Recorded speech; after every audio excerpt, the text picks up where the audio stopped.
Welcome to Exclusive Reviews. I'm your host, Eric. And I'm David, the Speed Force guy. Today, we're going to talk about Transformers 4 Age of Extinction. We just saw it, and we're pretty much going to give you a spoiler free review to recommend or not recommend you go watch it. That's right. We were going to be touching on a few quick points and not too much plot twists or Plot points at all. Nothing like that. We're just going to give you the this brief synopsis of what the film is. Yeah. If you saw the first three films, it cuts off right after the Battle of Chicago, and that's where this one starts off. Yeah. So I believe it's like 5 years, right? 5 years afterwards. Okay. You will not get Shia Labouf. You will not get any of that military guys or anything. It's a brand new cast.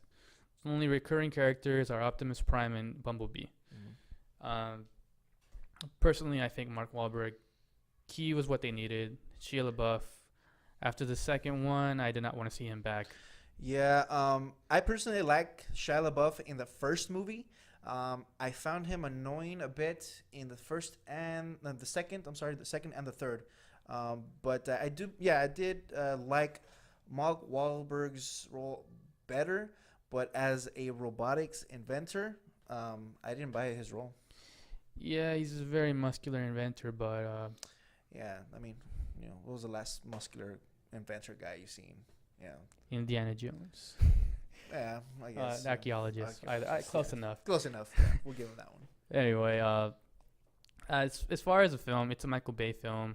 You're gonna see a lot of explosions, a lot of semi-trucks flipping, the basics you always see in every film he does. Yes, cheesy dialogue.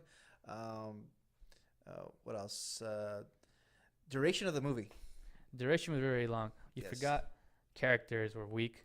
Yeah. No development, one-dimensional, and at almost close to that halfway point of the movie, which I thought was the third act of the movie. I ended up looking at my phone at the time. How much was this movie running for? And usually, most of the time, that's a bad sign for me because it lets me know that I don't really care about the movie. This movie's way too long, and I could have sliced this movie down. I could have shaved like about an hour off this movie, and it would have been great. Yeah, because it is 2 hours and 45 minutes long.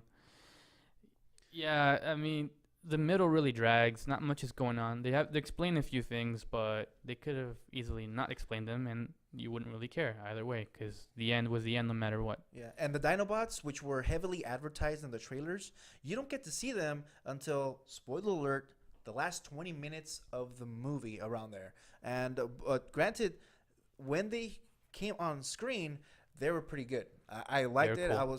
It brought me back into the movie, but unfortunately, you only got to see them a brief moment as far as the whole movie was concerned. Yeah, the Dinobots, they look pretty cool, and they fought cool as well. But towards the end, I guess Michael Bay saved the best for last. Yeah. Very last. But you will get some fights in between the beginning and the middle and the end that will keep you somewhat entertained.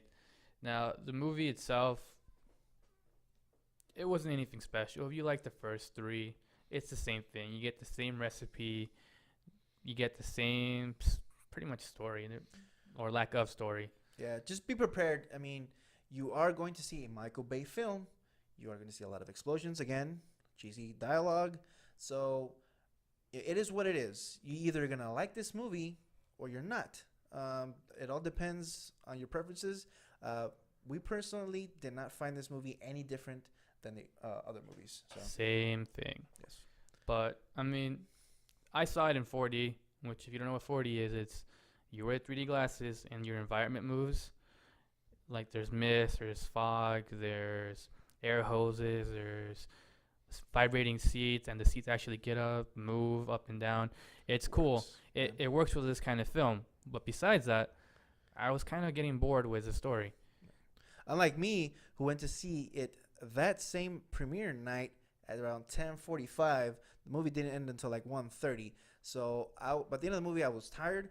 I was pretty cranky, and it added to the fact that the movie was not that good, and it did not make the time worth I had to go to work that same morning, so I was That's not how you want to end your Friday weekend start. It's just not good. Nope.